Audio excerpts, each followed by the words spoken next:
Assalamu alaikum and hello everyone.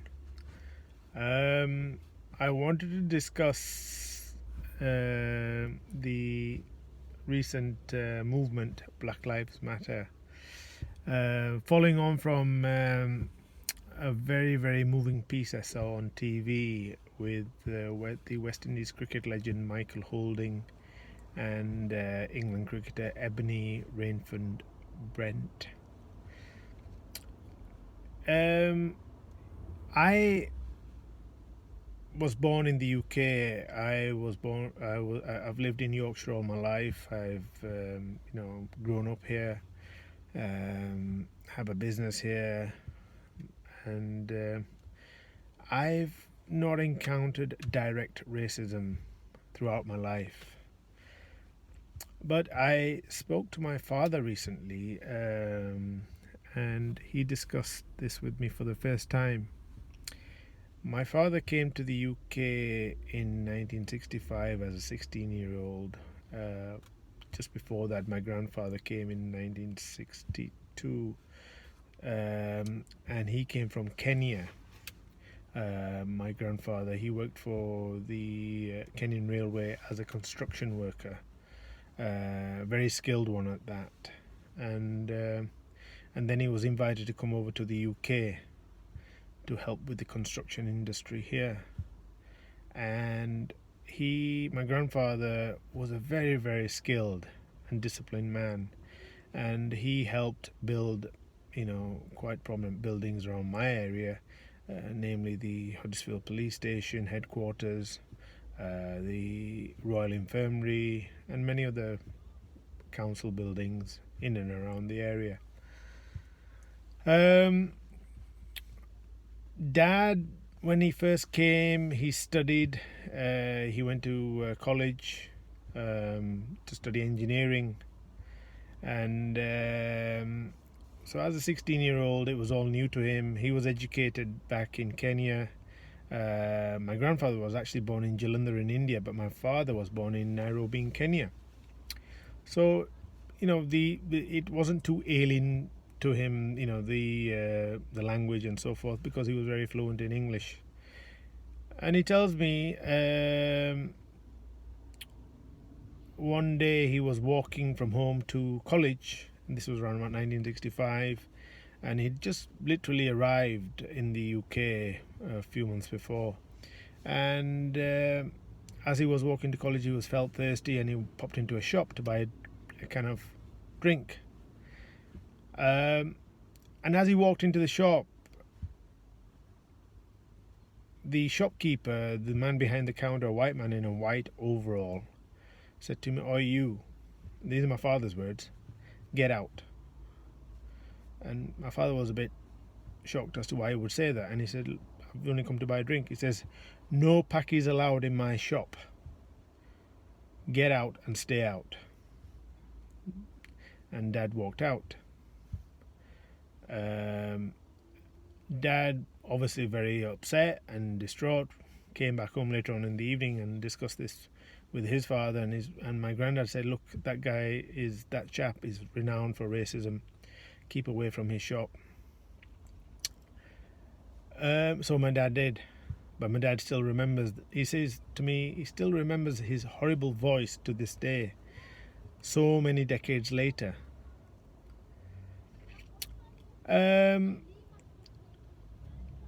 When my grandfather came over to the UK, shortly after, he bought a very small terraced house, and in that house, lived about 15, 16 friends and relatives who had recently come over to work. It was a small house, I think 3 bedrooms, but they lived in unity, and there was little local Asian food shops, grocers where they could shop at ease, but they made do. And it wasn't easy because there weren't many very Asian people around at that time. Dad also remembers, he says, they used to live at number 11 on that particular street, and a few doors away at number 15 was a white family with 2 or 3 white girls. And he'd say every time he'd walk out the house to go past their house, on his way to college or wherever, he would be spat at by these girls. They were very young girls, in their early teens maybe, so literally children.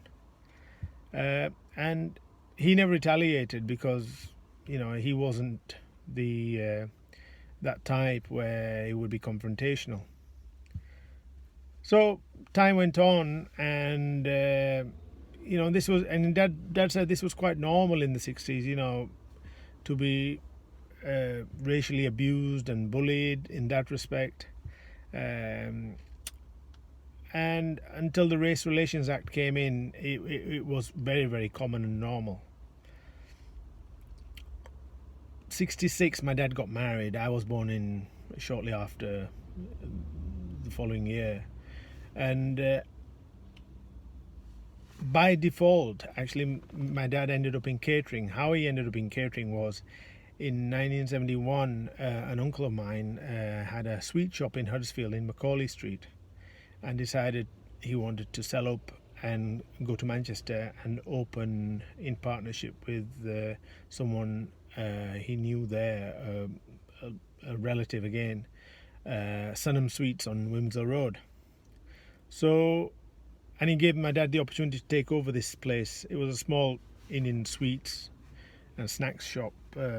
So my mum and dad took it over, and they did really well out of it. Unfortunately, the shop came under reconstruction development orders by the local council for the new bus station. So they were bought out, and Dad found another place just at the bottom of town in King Street and opened another place called Dreamland, and that did really well. Anyway, 1976, he saw an opportunity in Leeds to open a restaurant, a much bigger restaurant, and he did, and that's where the Shabab chain started in 1976 on Eastgate in Leeds.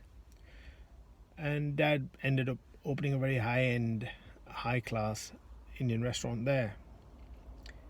That did very, very well as well. Then he opened another one in Huddersfield in 1978, and a very, very prestigious one in Harrogate in 1981, Halifax again a few years later, then a few years later after that in Manchester. So Dad really did well over the years. He was a well-known local businessman, very successful at what he was doing, employing 250 people, and he did a lot of philanthropy work and charitable work, and his passion was cricket. He helped grassroots Asian cricket in the area in and around Yorkshire, and he was helpful towards cricketers coming in from the subcontinent to play local league cricket. He'd basically made sure that they were well looked after, get contracts for them, and so forth, and at no cost to them. He never made any money out of any. He did it because purely for the love of the game, and he ploughed thousands into the game, thousands. He became chairman of the biggest Asian cricket league in the UK, the Quaid-e-Azam League, for 10 years, from 1982 to 1992. And he had very close links with the Yorkshire County Cricket Club, and very good friends with people like Brian Close, Fred Truman, David Bairstow. David actually did a lot of work with Dad at grassroots level in Yorkshire. And yeah, so he was well connected, and his most famous connection was actually with his good friend Imran Khan, who is now the Prime Minister of Pakistan.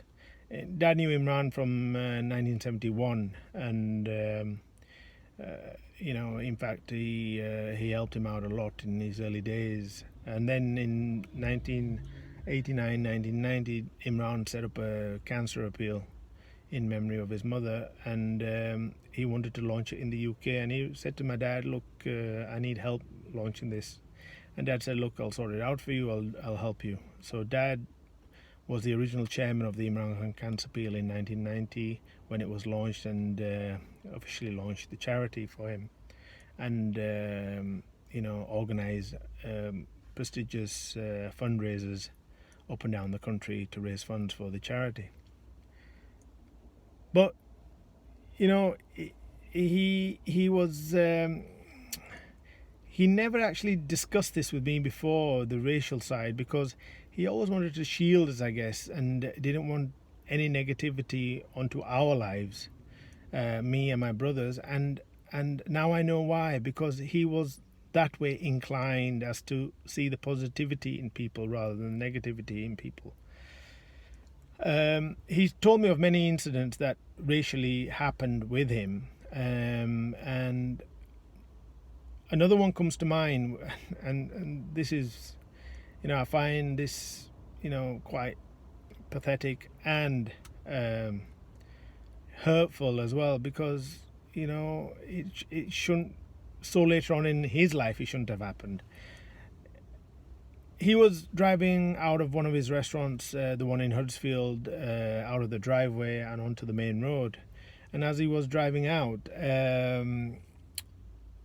he saw this policeman approach the car, a bobby. And the bobby knocked on the window, and Dad put the window down. And Dad said, yes, can anything wrong, officer? And the bobby said to him, and these are Dad's words, how can your lot afford a car like this? Dad said, look, at first he was a bit shocked, and then he said, look, the car itself was a very high-end Mercedes-Benz. Mercs in those days, in the 80s, were rare. If you had a Merc, you were classed as being somebody. And it was a high-end Merc. It was customized to my dad's specification, so it was unique as well. It was red in colour, so it stood out. Anyway, Dad said to him, look, officer, first of all, you have no right to ask me this question. And if you are lawfully asking me a question, then it should be done under lawful conditions. Secondly, if you want the answer to why I'm driving this car and how I'm able to drive this car, I think you need to go back to your police station headquarters in Huddersfield, speak to your Inspector Mills, and he will tell you who I am and how I'm able to afford this car. Inspector Mills, just to let you know, was a very regular customer of ours, a very well-liked customer of ours, and highly respectful towards my father, as were many of the police officers in Huddersfield and in Leeds, especially because the Millgarth police station was right next to the Shabab in Leeds. And, they had a lot of respect for him and his establishments. But my dad also said to him, look, officer, I'll give you an answer to your question. The answer is this. I work 16, 17 hours a day. I have been doing so for the last 20 years. I don't take holidays. I'm passionate about my business. I'm passionate about the people I employ, and I'm passionate about the service and the food and what we provide for our customers. That's what helps me put me into this car. Dad wound up his window and on his way went. And Dad actually never discussed this or told me this over the years. He never discussed it. And I was, and when he spoke openly about all this the other day, I was very, very emotional. I was angry that my father, who did so much for the community, for all of the community, had to be put through this because of the colour of his skin. Now, I was reasonably privileged. I went to a private all-boys school. There were 600 of us there, of which 6 were Asians, 1 was black. And the black boy was a very, very good friend of mine. He still is. went on to become a barrister. Luckily, I never encountered any direct racism in school or where we lived. My father bought a very nice house in a very affluent part of Yorkshire, and we never, we got on well with the neighbours. In fact, when we bought the house, my dad was saying to me the other day, people used to say to him, his own relatives, that why are you buying a house in an area like that? You'll be, you'll be hated for it by the locals there. And Dad said no. He says, I want to live there. I want to buy there, and I'll do it. And we did, and we had a great time there. It was our great family home. So, it's hard to hear this, but it happened. And fortunately for me, I mean, I've been running my business now for the last 22, 23 years. Majority of my customers are white. I deal with a lot of white people. I interact with a lot of white people. I've never encountered that. And I'm thankful and fortunate I haven't, but I feel for those who have and have been quiet about it, like my father. It shouldn't have happened, but it did happen. And it saddens me that in 2020 we still have issues with race and racism the world over, and it's totally unacceptable. I felt very, very upset at hearing my father speak like this and go through the emotions, because I know he's never meant harm to anyone, and so words can be harmful, more harmful than physical pain. We all know that, and nobody should endure it. No one, anywhere. Dad is still strong. He's very proud of what he's achieved throughout his life. He's never wanted credit for it. People have come and gone in his life. Some have stayed, some have been loyal to him, some haven't. But that's the way life goes. And but he is what he is, and I'm proud and I'm honoured that he's my father. And but all I want to say is that we all matter, wherever we live. Children, adults, young and old, man, woman, whatever you are, we all matter. Because I always say this, and I always believe this: no matter what you say and do, we all bleed the same. That's all I want to say. Life. Enjoy it. Respect it.